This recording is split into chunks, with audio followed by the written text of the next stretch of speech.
ओम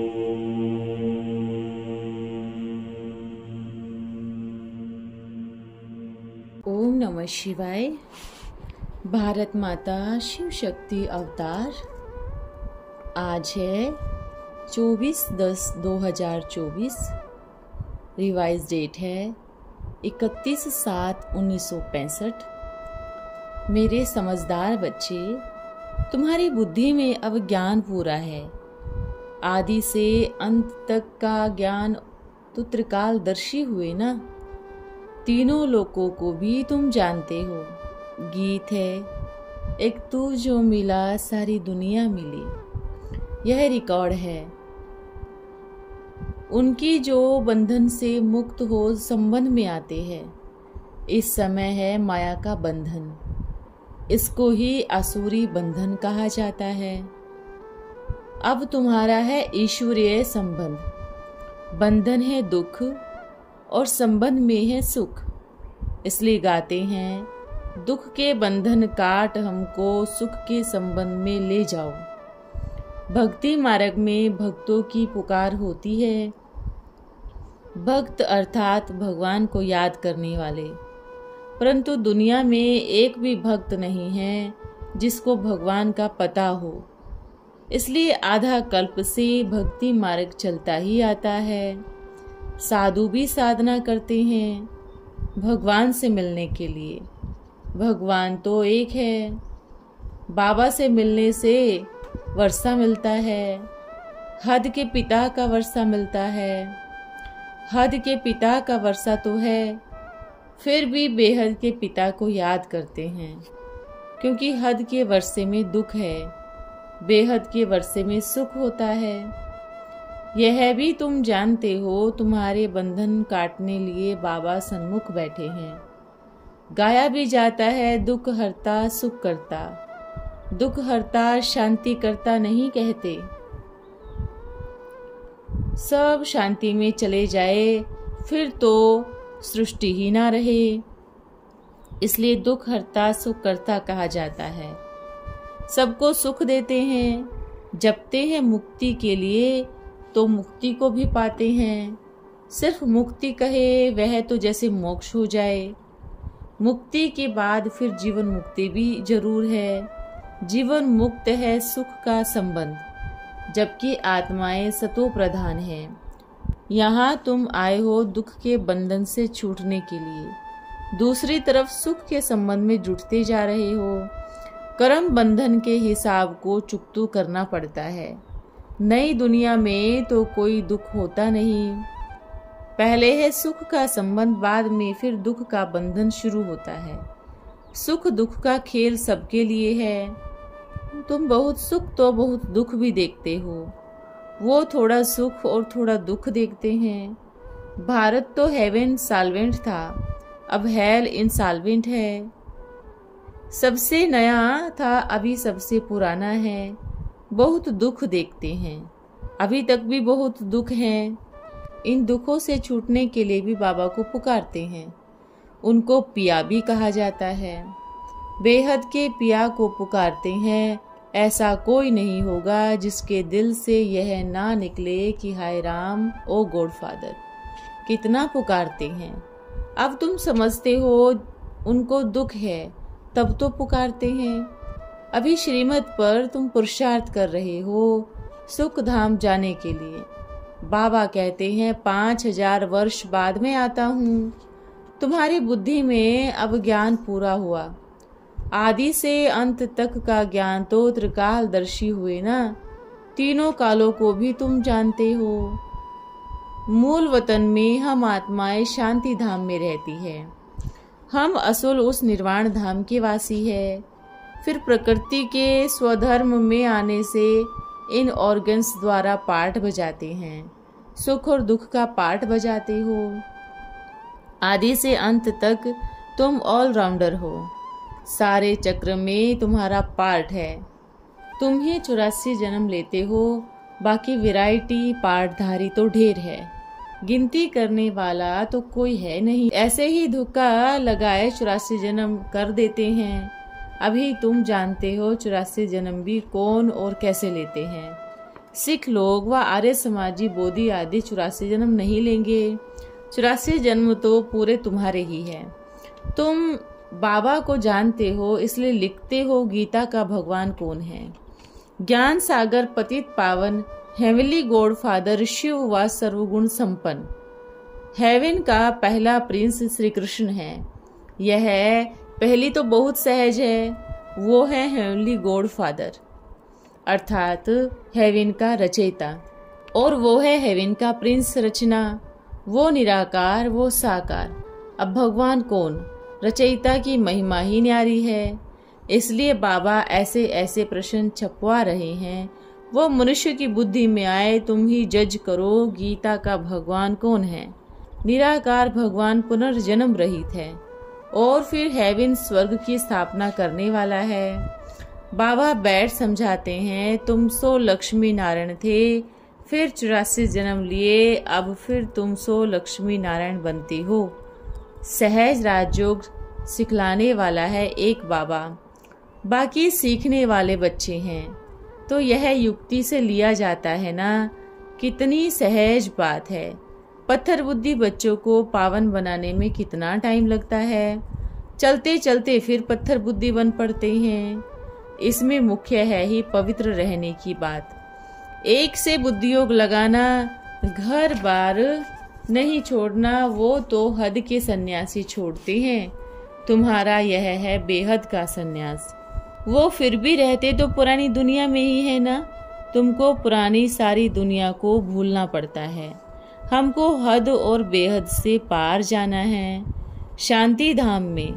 वहाँ तो शांति ही शांति है, बाकी हद और बेहद का सुख यहाँ है। अब तुमको हद और बेहद के पार जाना शांति धाम में। हम आत्माओं का वो घर है, वहाँ आत्मा कोई पार्ट नहीं बजाती, ऑर्गन्स ही नहीं है। फिर ड्रामा अनुसार तुम्हारा सतयुग का पार्ट इमर्ज होता है। जो तुमने पार्ट बजाया है, कल्प कल्प वही बजाते हो। ये बातें सिवाय शिव बाबा के और कोई समझा न सके। सुख का संबंध और दुख का बंधन भी तुम जानते हो, वो है आसुरी बंधन, ये है ईश्वरीय संबंध। तुमको रहना भी आसुरी संबंध में है, क्योंकि सब तो ईश्वरीय संबंध में इकट्ठे रह न सके। इतने सब कहाँ रहेंगे? फिर तो सन्यासियों माफिक हो जाए, कुटुंब को कहाँ ले आएंगे?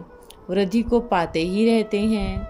पहले पहले बहुत छोटा घर था, 3 पैर पृथ्वी का था। तुम छोटी कोठरी में रहते थे, जिसे बाबा कहते हैं ना, घर में गीता पाठशाला खोलो। वैसे पहले था। पूछते हैं शुरू कैसे हुआ? बाबा बतलाते हैं ऐसे शुरू हुआ। 3 पैर पृथ्वी के थे, फिर बाद में बड़े मकान लिए, 4 मकान लिए, बच्चे भी बहुत आ गए, भट्टी बनी, 4 मोटरें, बस आदि थी। इसलिए बाबा बच्चों को भी कहते हैं 3 पैर पृथ्वी के लेकर पाठशाला खोलो। फिर तुम तो सारे विश्व के मालिक बनते हो। गाते भी हैं ईश्वर विश्व का मालिक है, परंतु अब तुम समझते हो विश्व सृष्टि को कहा जाता है। बाबा तो मालिक बनता नहीं है, बाबा तो आते ही खिदमत करने हैं। जब सारे यूनिवर्स में सब दुख होते हैं, यह है गॉडली यूनिवर्सिटी। सारी यूनिवर्सिटी के लिए यह कॉलेज है। सबको सदगति मिलती है, दुर्गति में भी यह जाते हैं ना। सूक्ष्म वतन मूल वतन तो दुर्गति में नहीं आते। तो इस यूनिवर्सिटी से सारे यूनिवर्स का कल्याण होता है। यह बातें कोई शास्त्रों में नहीं है। सब मनुष्यों की गति सदगति करने लिए बाबा कहते हैं मुझे आना पड़ता है, नहीं तो पावन कैसे बनेंगे। रावण माया बड़ी दुस्तर है, आधा कल्प तुमको दुख में ले जाती है। यह खेल है बॉक्सिंग में, तो दोनों समर्थ चाहिए ना। आधा कल्प जीत होती है, आधा कल्प हार होती है। यह बॉक्सिंग बेहद की है, इसको युद्ध स्थल कहा जाता है। इसमें माया रावण को जीतना पड़ता है। कल्प पहले भी तुमने जीत पाई थी। तुम देख रहे हो कौन कौन निकलते हैं। कोई कहते हैं बाबा क्रोध आ जाता है, यह तो भूत है, दान में देकर वापस लेंगे तो और ही बहुत सताएंगे। तुमने 5 विकार दान में दिए, इनका संन्यास करना है।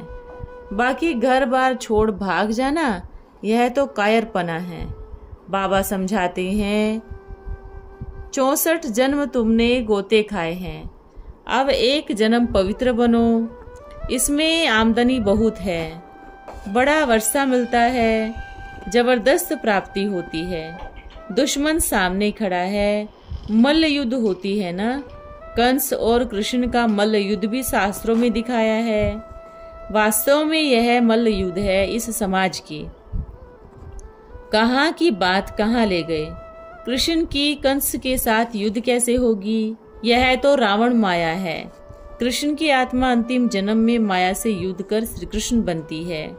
कितनी गुप्त बातें हैं जो बाबा ही बच्चों को समझाते हैं।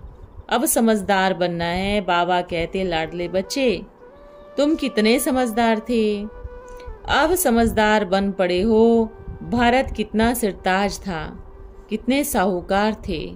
सूर्यवंशों की दरबार देखिए, कितने हीरे जवाहरातों के महल देखे। दरबारें होती थी, आपस में प्रिंस प्रिंसेस मिलते थे, नंबरवार बैठते थे। वहाँ आपस में मिलते होंगे, दोनों की दरबार कैसे होगी? रात में भी रोशनी ही रोशनी रहती है। साइंस काम में तो आती है ना, गुम नहीं हो जाती। सूर्यवंशी की तो बात मत पूछो। तुम कितने सौभाग्यशाली हो जो तुम ब्राह्मणों का हीरो हीरोइन का पार्ट है। तुम बेहद का राज लेते हो, फिर गवाते भी हो। इसलिए शिव शक्ति सेना का गायन है वंदे मातरम, जो बाबा की श्रीमत पर ज्ञान कलश धारण कर भारत को स्वर्ग बनाने के निमित्त बनते हैं। स्वर्ग का द्वार खोलते हैं, वो फिर कहते हैं नरक का द्वार खोलते हैं। वो है शंकराचार्य, यह है शिवाचार्य। यह कहते हैं जगत का सुधार करता हूँ। वो शंकराचार्य भी 4 हो गए, इनका भी आपस में झगड़ा रहता है। यहाँ हंगामे की कोई बात ही नहीं। गीत में भी सुना ना, कहते हैं आप मिले तो सारी दुनिया मिली। सब मनोकामनाएं पूरी हो जाती है, कोई अप्राप्त वस्तु नहीं। फर्स्ट क्लास वहाँ चीजें होती है, उनसे कोई ऊंची होती नहीं। सर्व मनोकामनाएं पूरी होती है। स्वर्ग में सब सुख ही मिलता है। आगे यह टेलीफोन, बिजली, मोटर आदि थोड़ी ही थी, यह अभी निकली है। वहाँ तो साइंस बहुत काम देती है। अभी भी विलायत में 7 रोज में मकान तैयार कर देते हैं। यहाँ के मनुष्य की बुद्धि तमो प्रधान है, वहाँ इनकी भेंट में रजो प्रधान कहेंगे। अक्ल सारा बाहर से आता है। भले यह सीख कर यहाँ करते हैं, परंतु इतना थोड़ी ही सीख सकेंगे। मिलिट्री राज्य ने क्या कर दिया, कितनी महंगाई है। महाभारत की कहानी है, महाभारत लड़ाई क्यों लगी, क्या हुआ, कोई भी नहीं जानते। तुम सब जानते हो, दुनिया को बदलना होता है, इसलिए यह महाभारत लड़ाई लगी है। तुम्हारी बुद्धि कितनी खुल गई है, कैसे युद्ध के मैदान में खड़े हो। माया सामना करती है, बाबा कहते हैं पूरा योग लगाओ। तुम भी निर्वाण धाम के रहने वाले हो, जैसे बाबा वैसे तुम। बाबा तुमको विश्व का राज्य देते हैं, उसके बदले दिव्य दृष्टि की चाबी अपने पास रखते हैं। कहते हैं यह हमारे काम की है। भक्ति मार्ग में भी तुमको खुश करना होता है ना। बाकी यह है किसको देता नहीं हूँ। खेल कैसा है, जो अच्छी रीति समझते हैं, अंदर खुशी में रहते हैं। जन्माष्टमी पर भी बाबा समझाते हैं परम पिता परमात्मा की जयंती ही गाई जाती है। पहले कृष्ण जयंती मनाते हैं, शिव जयंती कहाँ गई। पहले शिव जयंती हो तब तो कृष्ण का जन्म हो, शिव जयंती के बाद है कृष्ण जयंती। शिव बाबा ही भारत को स्वर्ग बनाते हैं। कहते हैं कल्प के संगम पर ही सृष्टि का परिवर्तन होता है। महाभारत लड़ाई भी है ना, तब नरक का विनाश हो, स्वर्ग की स्थापना होती है। शिव बाबा शिवालय स्थापन करते हैं, रावण वेश्यालय बनाते हैं। जिस पिता शिव की महिमा है उनकी जयंती मनाते नहीं, कृष्ण की जयंती धूमधाम से मनाते हैं। जिसे कृष्ण ने पद पाया उनका किसको पता ही नहीं है। वास्तव में शिव जयंती ही मुख्य है, बाकी तो मनुष्य जन्म लेते रहते हैं। जो पूज्य देवताएं थे वो ही फिर पुजारी बनते हैं। तुम्हारी बुद्धि में सारा राज है, सो भी नंबरवार पुरुषार्थ अनुसार।